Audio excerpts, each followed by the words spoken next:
Alhamdulillah, kita bersyukur kepada Allah. Salawat salam kita sampaikan kepada Nabi Muhammad SAW. Saya langsung masuk ke materi. Sebenarnya materi ini kelanjutan dari sesi sebelumnya di Kampung Rawa dan di Galur ya.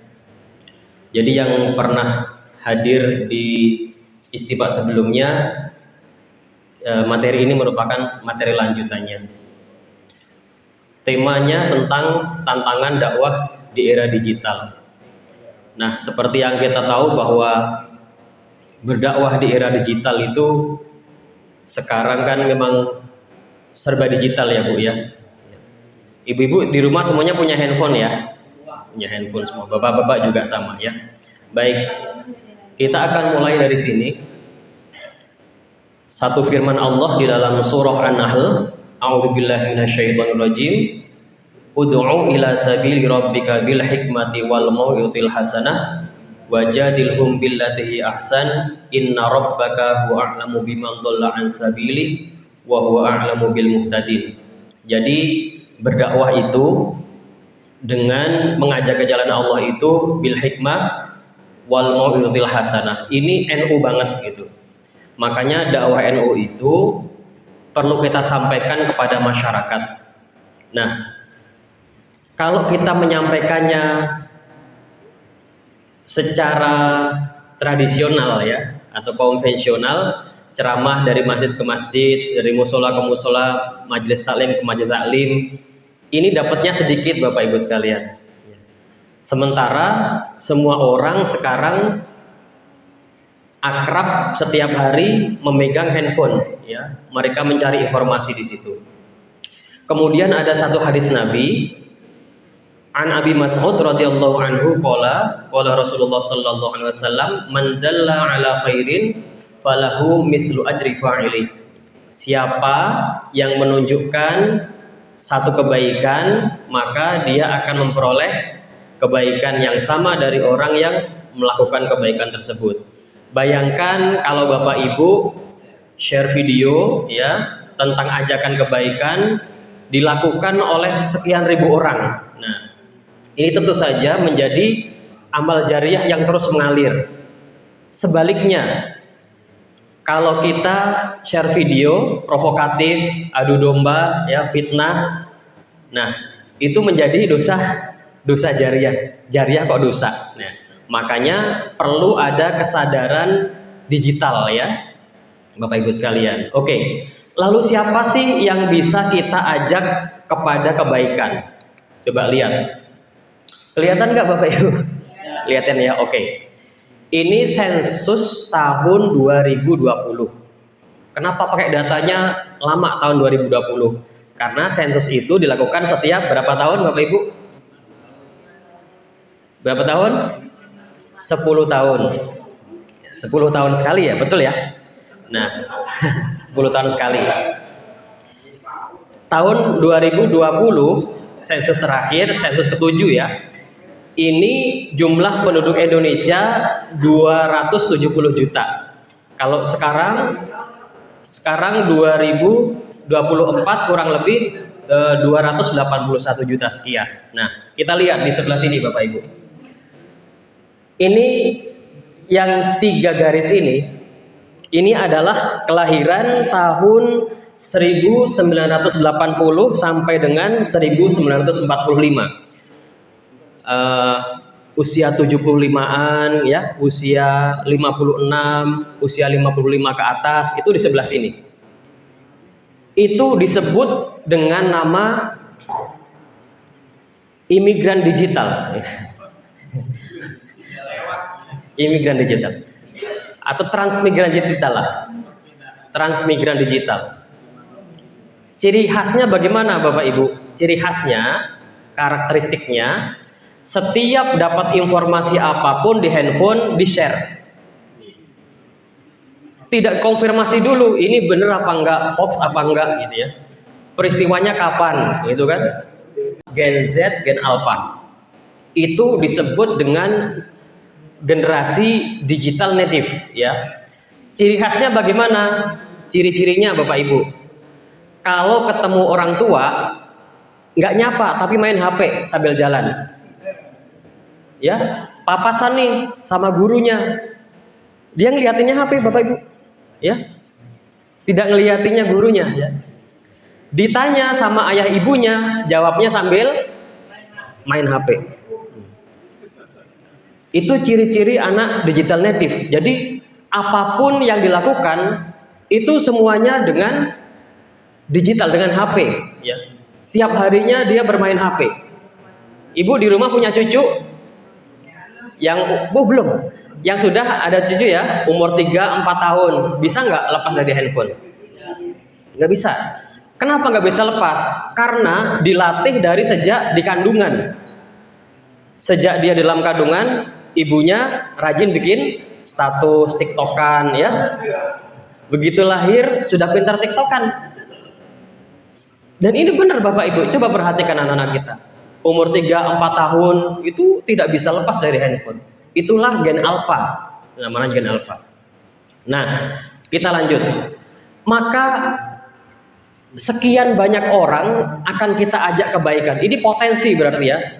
Kalau orang jualan, potensi pasar, ya, yang bisa kita tawari, yang bisa kita dakwahi. Bisa nggak kita mendakwahi 270 orang keliling? Ustadz Darsono keliling. Udah nggak keburu, nggak kepegang Bapak Ibu. Oke, kelihatan nggak? Saya berdiri. Ini most used social media platform, media sosial yang banyak digunakan oleh masyarakat Indonesia per Januari 2024. Jadi terbaru, data terbaru. Pertama, 90% masyarakat Indonesia itu menggunakan WhatsApp. Pakai semua ya Bapak Ibu? 90% ya. Yang kedua, 85% penduduk Indonesia menggunakan Instagram. 81,6 pakai Facebook. Terus ke bawah lagi 73% pakai TikTok, ke bawah pakai Telegram. Ibu ada yang tahu TikTok? Tahu nggak? Ada yang main TikTok nggak? Oh, tapi lihat main namanya. Itu main namanya Bu ya. Bapak-bapak ada yang main TikTok nggak? Nah, oke, nggak apa-apa. Nah, Bapak Ibu sekalian, berarti ada peluang dakwah di sini, ya. Maka kalau kita perhatikan konten-konten yang berseliweran di grup WhatsApp, apalagi sekarang konten yang banyak apa di grup WhatsApp? Ayo sekarang malam ini ucapan Muharram. Ustadz Darsono aja bikin satu ya, bikin. Nah, berarti pertama ada peluang dakwah di WhatsApp group. Kita bisa bikin konten pendek, kita sebarkan di WhatsApp group. Yang kedua di Instagram, yang ketiga di Facebook, yang keempat di TikTok dan sebagainya. Kita lanjut. Sehingga adanya fenomena pengguna media sosial yang begitu banyak memunculkan metode dakwah yang baru. Kalau dulu metode dakwah itu secara konvensional, ngaji kayak Gus Baha, ya, ngaji di pesantren gitu. Gus Baha sampai hari ini main nggak dakwah digital? Gus Bahanya nggak. Siapa yang memainkan tim muhibbin, santri-santri beliau? Tapi beliau secara pribadi metode dakwahnya secara konvensional. Berbeda dengan Habib Ja'far. Habib Ja'far nggak main kayak Gus Baha. Habib Ja'far berdakwahnya secara digital atau secara online. Perbedaannya apa? Kalau dakwah konvensional hadir tatap muka langsung dengan para kiai, ya. Kalau biasanya di medsos nyebutnya ustadz, ini saya ganti kiai, ustadz itu. Kemudian kalau dakwah digital ikut pengajian kepada para kiai, tapi tidak hadir di majelis, bisa sambil di KRL, bisa sambil di Transjakarta, bisa naik angkot sambil nungguin dagangan ya Bu ya, sambil jualan nasi uduk sambil mendengarkan ceramah. Pernah Bu? Di rumah sambil nungguin apa gitu, dagangan sambil lihat ceramah. Pernah belum? Nah, itulah dakwah digital. Oke, lalu apa sih perbedaan dakwah konvensional dan dakwah digital? Di dalam dakwah konvensional itu ada mayoritas, ada minoritas, ya. Dakwah konvensional itu dakwah yang biasa, ya. Itu ada mayoritas, ada minoritas. NU besar, Muhammadiyah besar, ya. Apalagi yang lain besar itu. Tetapi di dalam dakwah digital, siapa yang rajin memproduksi konten, maka dia akan menjadi mayoritas. Ya. Siapa yang rajin bikin video, dia akan menjadi mayoritas. Mari ya. Siapa yang rajin bikin flyer, tahu flyer Bu? Kata-kata mutiara itu ya, yang sering dikirimkan di grup-grup. Nah, maka dia akan menjadi mayoritas. Oke. Sekarang saya akan menunjukkan ke Bapak Ibu sekalian. Saya membuat atau punya data 250 kanal YouTube keislaman. Nggak kelihatan.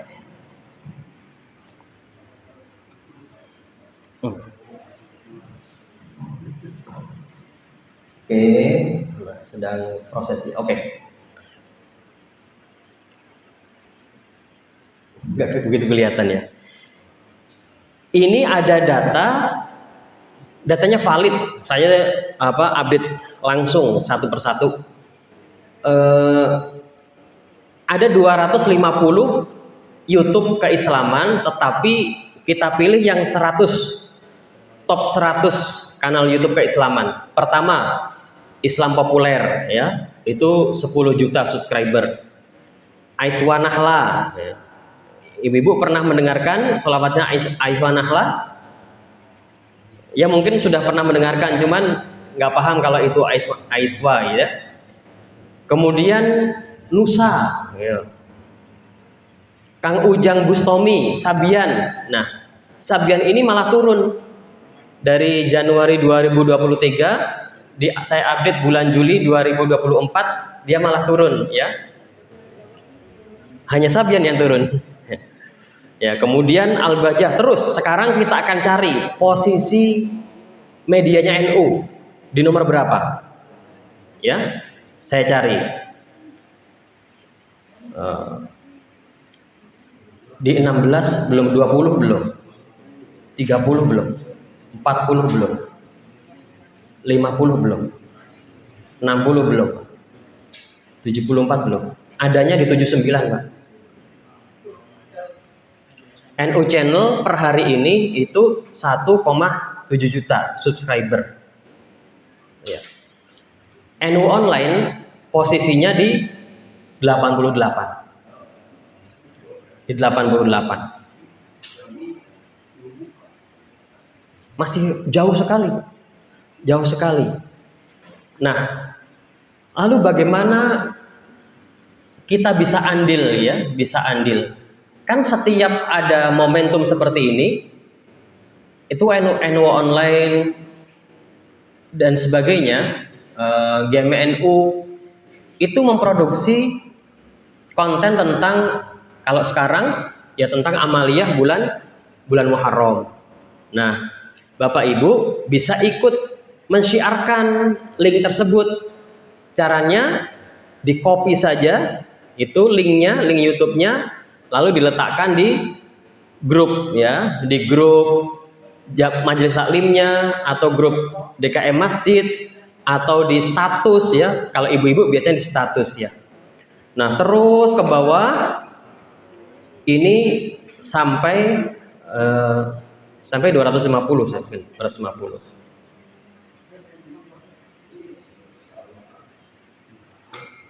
Kelihatannya capek Pak.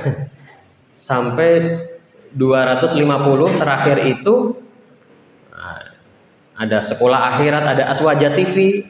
Aswaja TV itu baru 142.000. Oke. Bapak Ibu sekalian, jadi tantangan dakwah kita di media sosial itu lumayan berat. Karena apa? Karena di medsos kita tidak mayoritas. Di medsos kita minoritas. Kenapa minoritas? Karena produksi kontennya kurang banyak, kurang agresif.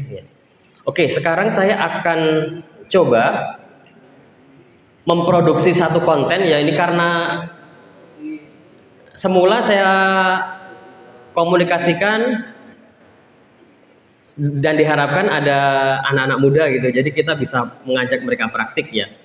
Tapi karena anak-anak muda nggak hadir, ini saya akan demonstrasi aja, memproduksi konten, kemudian langsung kita sebarkan ke media sosial. Ya. Oke, bentar ya Bu ya, nanti akan saya tampilkan di sini.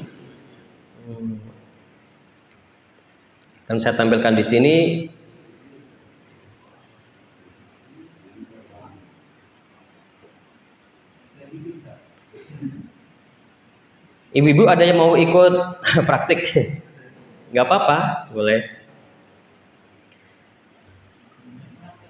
Nah, ini saya akan coba edit video tentang amaliyah di bulan Muharram atau amaliyah Asyura ya. Internet. Sebentar. Oke.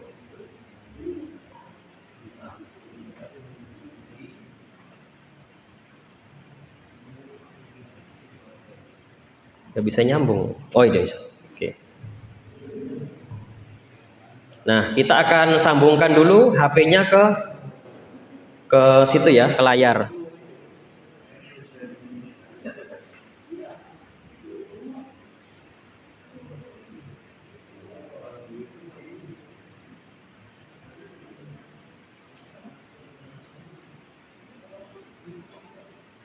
Oke, ini handphone sudah nyambung ya Bapak Ibu sekalian ke layar. Ya, ini kalau Bapak Ibu lihat, isi HP saya semua aplikasi editing ya. 1, 2, 3, 4, 5, 6, 7, 8, 9, 10, 11, 12. Ini semuanya aplikasi editing. Ini duit semua Bapak Ibu. Ya kan kalau kita mengadakan pelatihan di mana gitu kan, kita latih satu aplikasi, 2 aplikasi gitu kan. Oke, baik. Saya akan coba ini. Nah, ini karena gratisan, pakai gratis, nggak apa-apa, masih bisa. Nah, kalau Bapak Ibu ada iklan seperti ini diabaikan ya, karena ini pinjol ya, jangan sampai Oke. Nah, ini juga perlu ngerti kayak gini nih. Nanti khawatirnya keklik pinjol, tiba-tiba kita punya utang gitu ya. Kenapa? Hati-hati, betul, hati-hati sekali ya. Kita akan mulai. Coba saya buat. Ini ada siapa? Kia Halwani.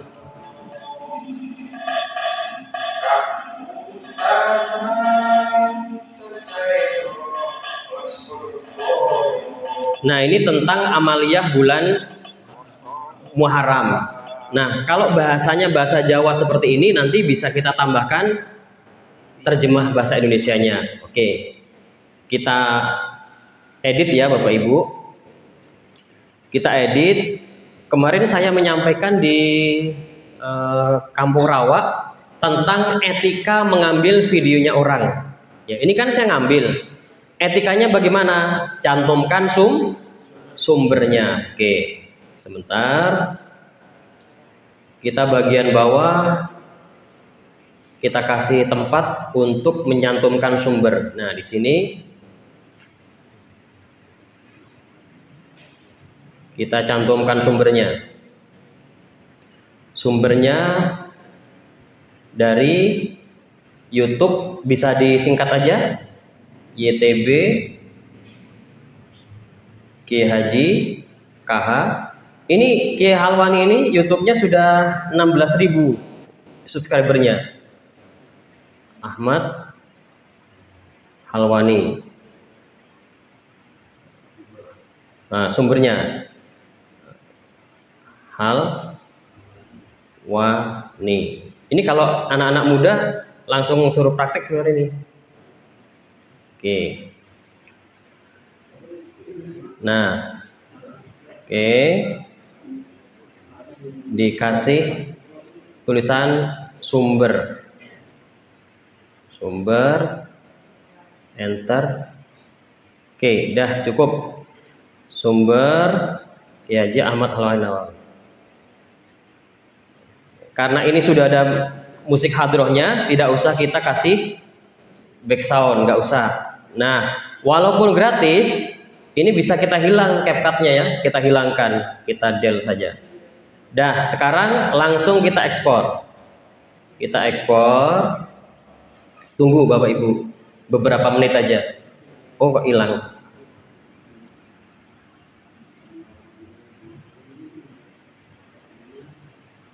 Diekspor paling 1-2 menit ya, hilang.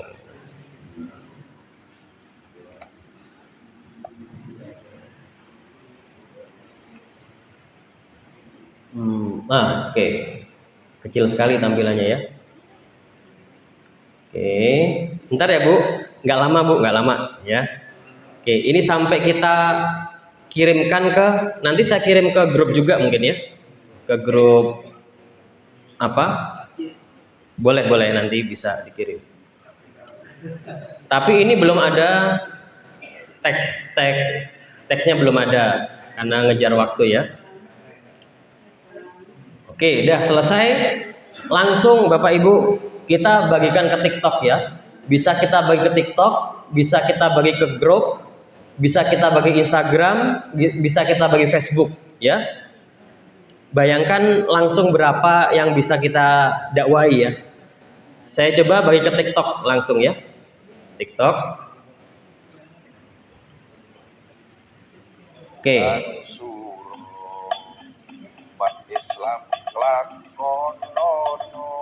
Lanjutkan berikutnya. Ya biasa kalau TikTok begini Bapak Ibu. Oke. 65% sedang upload.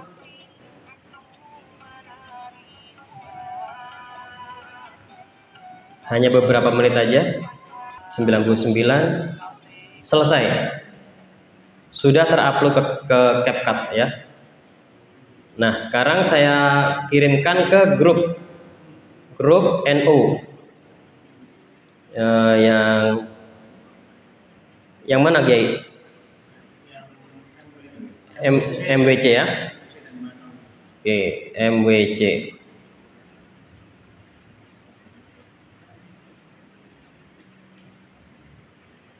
Sudah selesai. Di TikTok sudah berjalan, di WhatsApp grup sedang berjalan. Kita tidur, tetapi kita bisa dakwah di dalam dunia digital. Mudah-mudahan bermanfaat. Wassalamualaikum warahmatullahi wabarakatuh.